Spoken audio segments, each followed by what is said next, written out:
Hello students, कैसे हैं आप सब। आई होप कि आप सब ठीक होंगे, घर पर ही होंगे। स्टूडेंट्स, आज मैं स्टार्ट कर रहा हूँ relation and function. 12th mathematics के सबसे टफ चैप्टर्स में से एक रिलेशन फंक्शन है। टफ इसलिए है क्योंकि इसमें प्रीवियस नॉलेज बहुत मायने रखती है। आप 11th में सेट पढ़े हैं, रिलेशन फंक्शन पढ़े हैं। मैं आपको रिकमेंड करूँगा कि एक बार वहाँ जाइए और फिर से सेट और रिलेशन फंक्शन पढ़िए। खैर, मैं पुरानी चीज़ों को कनेक्ट करते हुए मैं इसको स्टार्ट कर रहा हूँ। मान लीजिए एक सेट ए है, एलिमेंट है 1 2 3 एंड दूसरा सेट बी है जिसके एलिमेंट हैं ए कॉमा बी। आप जानते हैं कि ए और बी के कार्टेशियन प्रोडक्ट को ए क्रॉस बी से डिनोट किया जाता है, और कार्टेशियन प्रोडक्ट में जो एलिमेंट्स होते हैं वो ऑर्डर्ड पेयर में होते हैं। ऑर्डर्ड पेयर दो टर्म्स हैं, समझना। ऑर्डर्ड का मीनिंग है कि जो पहला एलिमेंट होगा वो सेट ए का होगा और दूसरा एलिमेंट सेट बी का होगा। पेयर का मतलब दो। तो सेट ए का पहला एलिमेंट तो 1 के साथ ए का कॉम्बिनेशन एंड 1 के साथ B, 1 comma B. Similarly 2 connect रहेगा ए के साथ, 2 comma A, 2 comma B. Similarly 3 A से कनेक्ट होगा और 3 बी के साथ भी कनेक्ट रहेगा। तो ये ए और बी का कार्टेशियन प्रोडक्ट है। अगर मैं इसका एरो डायग्राम बनाऊं तो एक सेट ए है, ये सेट बी है। सेट ए के एलिमेंट हैं 1 2 3 और सेट बी के एलिमेंट हैं ए और बी। तो 1 दोनों के साथ कनेक्ट रहेगा, ए के साथ भी और बी के साथ भी। सिमिलरली 2 ए और बी दोनों के साथ कनेक्ट रहेगा। सिमिलरली 3 भी ए और बी के साथ कनेक्ट रहेगा। This is the Cartesian product of A and B. अब जब मैं रिलेशन की बात करूं, डेली लाइफ में भी ये सब होता है कि मेरा रिलेशन उसके साथ है। कब होगा? जब वो कुछ कंडीशन को सेटिस्फाई करेगा। ठीक वैसे ही सेट ए के सारे एलिमेंट सेट बी के साथ कनेक्ट हैं, किसमें? कार्टेशियन प्रोडक्ट में। मगर रिलेशन में ऐसा हो सकता है क्या? बिल्कुल, एक पॉसिबिलिटी ये भी है। मगर दूसरी पॉसिबिलिटी ये भी है कि सेट ए के कुछ एलिमेंट सेट बी के कुछ एलिमेंट के साथ रिलेशन में हो। मान लीजिए कुछ एलिमेंट सेट ए के 1 सिर्फ ए के साथ रिलेशन में है, 2 बी के साथ रिलेशन में है, 3 ए और बी दोनों के साथ रिलेशन में है। ये तो आप देख सकते हैं कि जो रिलेशन के एलिमेंट हैं 1 कॉमा ए यहाँ लाई कर रहा है, 2 कॉमा बी भी यहाँ है, 3 कॉमा बी भी यहाँ है, और 3 कॉमा ए और 3 कॉमा बी भी यहाँ पे एग्जिस्ट करते हैं। मीन्स जो रिलेशन होगा वो always be subset of A cross B. ये रिलेशन में रहने की कंडीशन है। इसके साथ साथ आपने 3 टर्म पढ़े होंगे, डोमेन, रेंज एंड कोडोमेन। उसको मैं डिस्कस करता हूं। मान लीजिए इस रिलेशन का मैं एरो डायग्राम बनाऊं। सेट ए का रिलेशन है सेट बी के साथ और ए के एलिमेंट हैं 1 2 3 और सेट बी के एलिमेंट हैं ए और बी। ए का रिलेशन 1 का रिलेशन है ए के साथ, 2 का रिलेशन है बी के साथ, 3 का रिलेशन ए और बी दोनों के साथ में है। तो जो डोमेन होता है रिलेशन का, उसमें एलिमेंट आएंगे सेट ए के, वो एलिमेंट आएंगे जो रिलेशन में हैं। आप देख सकते हैं कि 1 2 3 ये तीनों एलिमेंट रिलेशन में हैं, तो दिस इज द डोमेन 1 2 3। या ये कहें कि रिलेशन में ऑर्डर्ड पेयर के फर्स्ट एलिमेंट रिलेशन के डोमेन होते हैं। देख सकते हैं 1 2 3, तो ये डोमेन। इसके बाद बात आती है रेंज। रेंज में वो एलिमेंट आते हैं जो सेट बी के जो डोमेन के एलिमेंट के साथ रिलेशन में हो। तो 2 ही एलिमेंट हैं और दोनों एलिमेंट रिलेशन में हैं।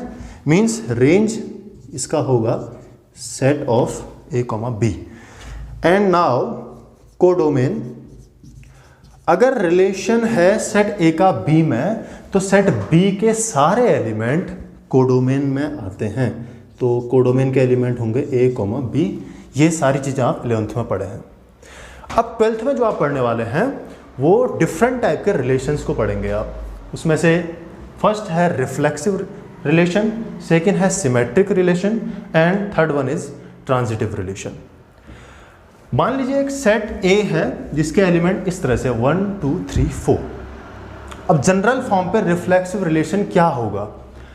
कोई सेट ए है, उसका रिलेशन ए के साथ है और उस सेट ए का एक एलिमेंट ए है। अगर सेट ए का एक एलिमेंट ए है तो doublet means A comma a relation में होना चाहिए। मींस अगर 1 सेट ए का एलिमेंट है तो 1,1 रिलेशन में होना चाहिए, 2 है तो 2,2 भी होना चाहिए, 3 है तो 3,3 होना चाहिए, 4 है तो 4,4 भी रिलेशन में होना चाहिए। ध्यान रहे, फॉर ऑल जितने भी सेट ए के एलिमेंट है उन सब का डबलेट रिलेशन में होना चाहिए। और अगर ऐसा नहीं है तो फिर वो रिलेशन रिफ्लेक्सिव नहीं होगा। अब चेक करना जरा, मान लीजिए एक सेट ए का ए में रिलेशन ऐसा है, इसके एलिमेंट है 1,1 एंड 2,2। आप देख सकते हैं कि 1 है तो 1,1 है, 2 है तो 2,2 है, मगर सेट ए में 3 भी एग्जिस्ट करता है। रिलेशन में क्या होना चाहिए था? 3,3 होना चाहिए था, मगर नहीं है, तो this means this relation is not a reflexive relation. Next example, एक रिलेशन ए का ए में है, एलिमेंट्स हैं 1,1, 2,2, 3,3 और 4,4। देख सकते हैं 1 है तो 1,1 है, 2 के लिए 2,2 है, 3 के लिए 3,3 और 4 के लिए 4,4 रिलेशन में एग्जिस्ट करता है। This means this relation will be a reflexive relation. अब बात आती है सिमेट्रिक रिलेशन की। सिमेट्रिक रिलेशन में मान लीजिए एक एलिमेंट ए कॉमा बी रिलेशन में एग्जिस्ट करता है, इसका रिवर्स कर दो तो बी कॉमा ए भी रिलेशन में होना चाहिए। ऐसा है, ऐसा होने पर इसका reverse B comma a relation में एग्जिस्ट करना चाहिए, और अगर करता है तो रिफ्लेक्सिव होगा, सॉरी सिमेट्रिक होगा, अदरवाइज रिलेशन सिमेट्रिक नहीं होगा। मीन्स अगर एक रिलेशन है ए टू ए में और रिलेशन इस तरह से है 1,1, 1,2, 2,1 एंड 1,3। आप देख सकते हैं 1,1 रिलेशन में है तो इसका रिवर्स करें तो 1,1 एग्जिस्ट करता है, 1,2 का रिवर्स करें 2,1 एग्जिस्ट करता है, और 1,3 रिवर्स करें 3,1। 3,1 रिलेशन में एग्जिस्ट नहीं करता है। This means this relation will not a symmetric relation. Next example check करें, क्या ये रिलेशन सिमेट्रिक होगा? देख सकते हैं 1,1 रिवर्स करें तो 1,1 ही होगा, 1,2 रिवर्स करिए 2,1 एग्जिस्ट करता है, 1,3 रिवर्स करिए 3,1। तो रिलेशन में ईच पेयर का रिवर्स एग्जिस्ट करता है। Means this relation will be a symmetric relation. Next transitive relation. मान लीजिए ए कॉमा बी एक रिलेशन का एलिमेंट है, तो जो नेक्स्ट एलिमेंट आप चूज करेंगे, ये बात आप ध्यान रखें कि इसका जो एंड है नेक्स्ट का स्टार्टिंग होना चाहिए। मीन्स अगर ये ए बी है तो नेक्स्ट बी सी होना चाहिए। एक एलिमेंट ए बी रिलेशन में एग्जिस्ट करता है, दूसरा एलिमेंट बी कॉमा सी भी रिलेशन में एग्जिस्ट करता है। ऐसा होने पर अगर मैं ये प्रूफ कर दूं कि जो कॉमन है उसको हटा दो तो क्या बचेगा? ए कॉमा सी भी रिलेशन में एग्जिस्ट करता है, then this relation will be a transitive relation. For example, एक relation R A to A में है, इसके एलिमेंट इस तरह से हैं। एक एलिमेंट मैंने लिया 1,2 बिलोंग्स टू आर, तो नेक्स्ट क्या लूंगा? इसका एंड नेक्स्ट वाले का स्टार्टिंग होना चाहिए। तो आप देख सकते हैं कि इसका एंड इसका स्टार्टिंग है, तो इस कॉमन वाले एलिमेंट को हटाइए तो क्या बनेगा? 1,3, और आप देख सकते हैं कि 1,3 रिलेशन में एग्जिस्ट करता है। तो this means this relation will be a transitive relation. I think reflexive, symmetric और ट्रांजिटिव तीनों रिलेशन को आप समझ रहे होंगे। और कोई रिलेशन रिफ्लेक्सिव भी है, सिमेट्रिक भी है और ट्रांजिटिव भी है, तो ऐसा रिलेशन इक्विवेलेंस रिलेशन कहलाता है।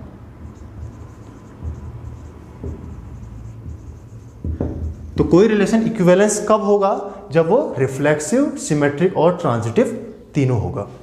मान लीजिए एक एग्जांपल लेते हैं। एक सेट ए है, सेट ए ट्रायंगल के सेट को इंडिकेट करता है, सेट ऑफ ऑल ट्रायंगल्स। इसका जो ए में रिलेशन है वो इस तरह से है, T1, T2 such that T1 is similar to T2। एक रिलेशन है ए में, ए का ए के साथ। कैसा रिलेशन है कि T1, T2 रिलेशन में कब एग्जिस्ट करेगा? जब T1 T2 के सिमिलर होगा। अब आपको ये चेक करना है क्या रिलेशन रिफ्लेक्सिव, सिमेट्रिक और ट्रांजिटिव होगा। तो सबसे पहले हम चेक करते हैं रिफ्लेक्सिव। रिफ्लेक्सिव में एक एलिमेंट लेंगे हम, किसका? T1। मान लीजिए एक ट्रायंगल कहाँ बिलोंग कर रहा है? सेट ए में। रिफ्लेक्सिव होने के लिए इसका doublet means T1, T1 relation में एग्जिस्ट करना चाहिए। और रिलेशन में वो कब एग्जिस्ट करेगा? जब रिलेशन की कंडीशन को सेटिस्फाई करेगा। सेटिस्फाई करने की कंडीशन ये है कि T1 को T2 के सिमिलर होना चाहिए। तो आप जानते हैं कि कोई भी ऑब्जेक्ट खुद के सिमिलर तो होता ही है, तो मैं कह सकता हूं कि T1 is similar to T1। Triangle T1 तो ट्रायंगल खुद के सिमिलर होगा ना। देन इम्प्लाइज दैट, और अगर सिमिलर होगा तो T1, T1 रिलेशन में रहने की कंडीशन को सेटिस्फाई करता है, means T1, T1 belongs to R। और अगर ये डबलेट एग्जिस्ट करता है रिलेशन में, तो ये रिलेशन कैसा होगा? रिफ्लेक्सिव होगा। सेकंड चेक करता हूं मैं, सिमेट्रिक। अब चेक करें जरा, क्या ये रिलेशन सिमेट्रिक होगा? मान लीजिए T1, T2 belongs to R, ये रिलेशन में बिलोंग करता है। तो मुझे सिमेट्रिक प्रूफ करने के लिए बताना पड़ेगा कि इसका रिवर्स T2, T1 भी रिलेशन में होना चाहिए। इसका मीनिंग क्या होगा? T1, T2 belongs to R means T1 is similar to T2। अब T1 T2 के सिमिलर है, तो हम ये भी तो जानते हैं कि T2 T1 के सिमिलर भी होगा। तो T2 is similar to T1। अगर T1 सिमिलर है T2 के, तो T2 भी T1 के सिमिलर होगा। और अगर T2 सिमिलर होगा T1 के, इंप्लाइज दैट T2, T1 कहाँ बिलोंग करेगा? रिलेशन में बिलोंग करेगा। मीन्स स्टार्ट हमने यहाँ से किया, T1, T2 belongs to R। अब हम लेके क्या है? इसका reverse, T2, T1 belongs to R। This means this relation will be a symmetric relation. अब बात करते हैं ट्रांजिटिव की। क्या ये रिलेशन ट्रांजिटिव होगा? अब ट्रांजिटिव के लिए हम दो एलिमेंट लेंगे, किसके? रिलेशन के। अब एलिमेंट को चूज कैसे करना है ये बात ध्यान रखना। ट्रांजिटिव के लिए T1, T2 belongs to R and T2, ध्यान रखना इसका एंड नेक्स्ट वाले का स्टार्टिंग होना चाहिए। तो T2, T3 belongs to R, ऐसा है, ये मैं मान रहा हूँ। आप मुझे बताइए मुझे क्या लाना होगा? कॉमन वाले को हटाइए, बचेगा क्या? T1, T3। अगर मैं T1, T3 को R में बिलोंग प्रूफ कर देता हूं, तो दिस मीन्स रिलेशन ट्रांजिटिव होगा। अब T1, T2 belongs to R है, इसका मीनिंग क्या होगा?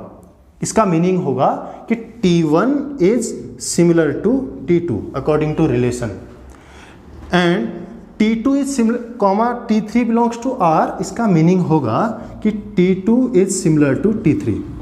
अब आप देखिए जरा, T1 T2 के सिमिलर है और T2 T3 के सिमिलर है। अब कॉमन वाले को हटाइए, तो 100% T1 T3 के सिमिलर भी होगा। इंप्लाइज दैट आप कह सकते हैं कि T1 is similar to T3। और अगर T1 T3 के सिमिलर है तो T1, T3 रिलेशन में एग्जिस्ट करेगा। T1, T3 belongs to R। अब आप देख सकते हैं कि हम स्टार्ट यहाँ से किए थे, T1, T2 belongs to R and T2, T3 belongs to R। Then common element को हटाया तो T1, T3 भी रिलेशन में एग्जिस्ट करता है। This means this relation is a transitive relation.